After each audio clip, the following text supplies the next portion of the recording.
naman mga ka-truckers. Kaya chill ang drive natin this morning.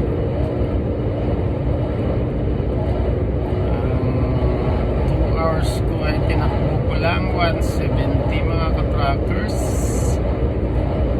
Madaming mga speed limit na dapat mong sundin sa highway.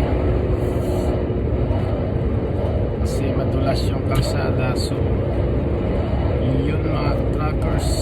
At ito napakadilim. Ayan mga ka-truckers, napakadilim. Mukhang mag-snow yata. Ilang pa snow talaga.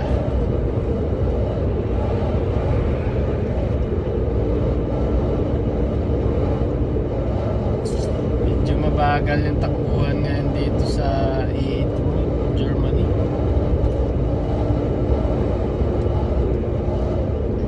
2 hours ko tumakbo lang ako ng 170.